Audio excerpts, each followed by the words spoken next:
Hello, my beautiful people. How are you?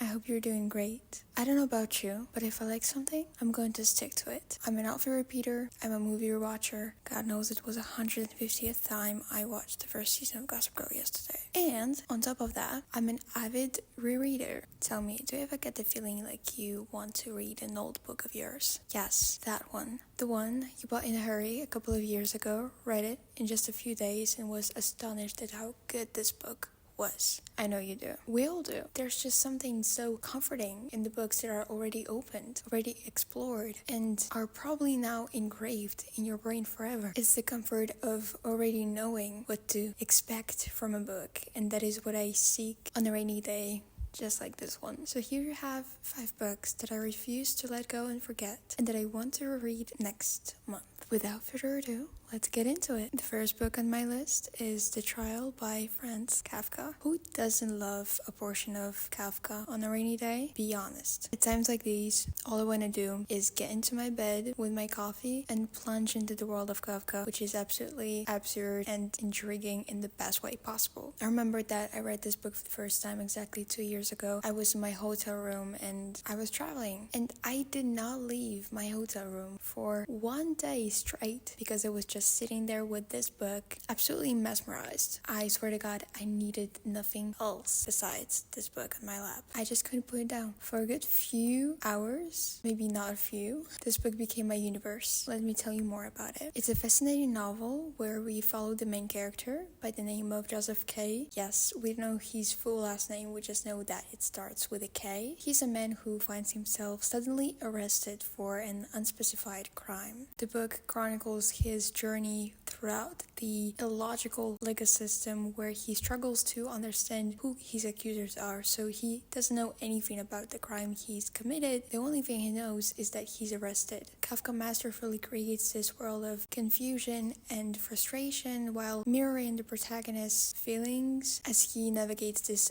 absurd world of bureaucracy and legal system. The novel is filled with peculiar characters and situations that challenge our perception of justice. My favorite side character in this novel was the character of an artist. If you know, you know. What makes the trial so compelling to me is that it makes us confront the question of justice in our own society. And here Kafka explores not only the nature of a human being, but also the nature of a society we live in and our place as individuals within it. Now let me tell you about A Single Man by Christopher Isherwood. I already talked about this book in my previous video about books. I mentioned that I want to reread it. The thing is, I remember just how much I loved this book and how I loved the concept of this book and the main character, but I do not remember the plot, or not necessarily in detail. So by rereading this book, what I want is to refresh my memory. The story follows a university professor, George, who's struggling with the recent loss of his longtime partner, Jim. The novel is set in 1962, and Christopher Isherwood captures this atmosphere of the 60s, the music, the characters, the dialogues, and really, if you want to travel in time, this is the right book. What's so powerful about the book is the way it delves into the depths of grief. It's not about the sadness, it's more about mundane, quiet moments in life and the bittersweet memories and the feeling of longing for a person who is no longer there. Christopher Isherwood has a gift for making the ordinary seem extraordinary, and he really brings George's world to life. So as a reader, you really have a sense of presence. I always cherished the books that make me feel like I'm, as I said, time traveling, because it is pure escapism, but at the same time, you feel so connected to the character, and the reflections that Christopher Isherwood makes throughout the novel really stick with you even after the reading. Another thing I really appreciated about this book is its lyrical beauty. It's not a melodramatic tale by any means. It's more of a meditation on love, loss, and on the confrontation of death. If you're looking for a book that will make you feel, maybe laugh a bit, but also tear up, A Single Man by Christopher Isherwood is definitely a book for you. The next book I want to read is Passion According to GH by Clarice Lispector. To be completely honest with you, I don't even know how to begin talking about this story because it is so It is so. All I can tell you is that it's one of my favorite books ever, and that Clarissa Spector is a writer who lives in her own world with her own rules and her own logistics. So to put into the words her novels is quite literally impossible, and it will be breaking her world into pieces. The story is told from the perspective of a nameless woman. We don't know her name, and it's basically a stream of consciousness, exploration of the thoughts and feelings after experiencing a tragic event. Tragic event being finding a cockroach in one of her rooms in her apartment and killing it, and then observing it while it dies, slowly and painfully. I can relate to that. Who didn't kill a cockroach and didn't have an existential crisis afterwards?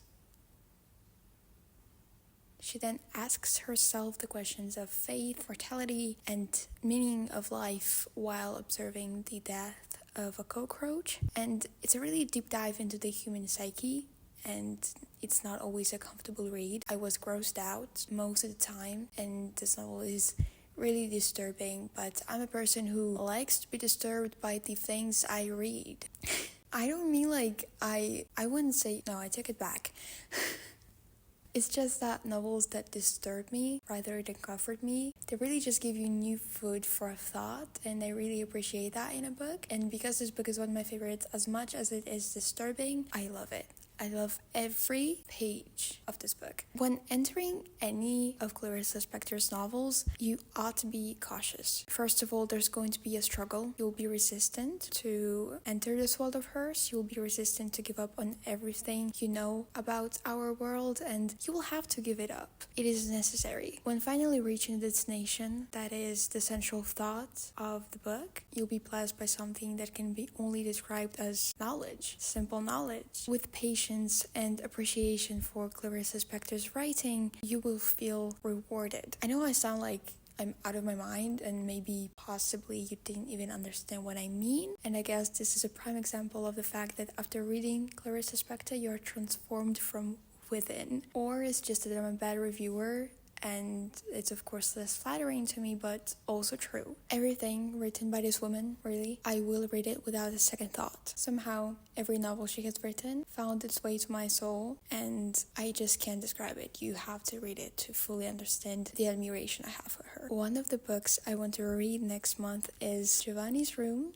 by James Baldwin. Listen, this was the first book of his that I've ever read, and I've been his admirer ever since. The way he approaches his characters with such tenderness and respect, it is quite remarkable. Giovanni's Room isn't your average love story. It's a raw, emotional roller coaster that will leave you feeling a whole range of emotions. Anger, joy, Baldwin has it all. Set in Paris in 1950s, the novel follows David, an American expat, as he navigates his sexuality and a complicated love triangle. Baldwin's writing is just chef's kiss. He has a way of getting inside your head and feeling every single emotion with each character. It's like you're right there with them, experiencing their highs and lows, but mostly lows. And as I said, this book is not all sunshine and rainbows, of course. It delves into some pretty heavy topics like love, loss, and the consequences of choices we make on a daily basis in our lives. The ending is especially gut-wrenching, and I'm not gonna lie, I cried. I wept. As a reader, I felt mesmerized at Baldwin's writing, and you won't be able to find anything similar anywhere, ever, in any book. The voice of Baldwin is so recognizable, and he's so vulnerable in his prose as well as in his essays. And because I bought this book, I read most of his essays, and I bought a couple of collections of them, and I'm so glad I did. This book is also pretty short, so you'll be able to finish it in just a couple of hours, maybe a couple of days. So if you're a lover of short books, this one is definitely a good book to pick up. Though if you're a lover of big books, I would have another recommendation for you. What is the book you associate with autumn? Wuthering Heights? Try again. Pride and Prejudice? No, not that one. Secret History by Donna Tartt? Yeah, that's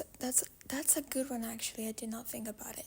Anyway, for me, an ultimate full read is The Goldfinch by Donna Tartt. This is a story about a boy whose name is Theo Decker, who is just 13 when he loses his mom in a tragic accident. As a matter of fact, Theo is also present during this tragic accident, but unlike his mom, he survives. And during the event itself, he ends up stealing a precious painting that for the rest of the novel serves as a link in between his past and his present, as well as in between him and his dead mom. And guess what this painting illustrates? A goldfinch. This painting becomes his salvation, but also his burden, forcing Theo to face the world of crime, drug addiction, love, loss, and also friendship. Seems like a whole lot of stuff, but Donna Tartt is masterful at delving into all of the above with elegance and charm. This book is not only tragic and sentimental though, it also has a lot of wit to it. So you find yourself chuckling while simultaneously choking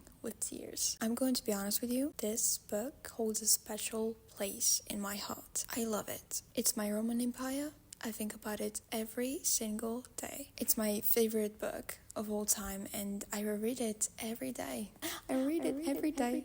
Just casually. I reread it every year, every autumn that is. I know every twist and turn of the plot and there's a lot of them, believe me. Whilst reading this book for the first time, I grew so attached to the character of Theo, but even more so of Hobby.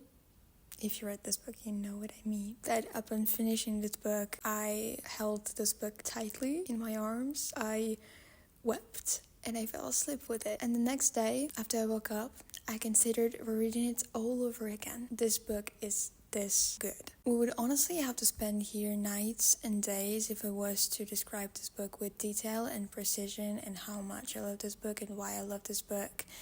Blah blah blah blah blah. So I'm just going to say that Donna Tartt is one of the best writers out there and that I will read everything she ever wrote. And yes, Secret History is my second favorite of hers. I'm so sorry. To everyone who loves Secret History, I love this book too, but this one right here, I feel like a mother. It is my child.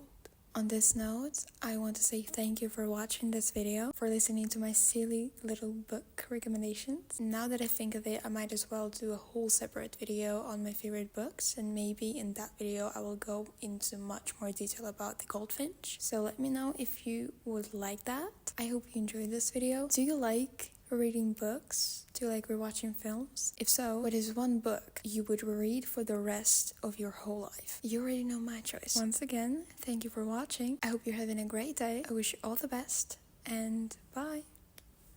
And now, if you excuse me, I'm going to go ahead and read this book for 100th time. Bye!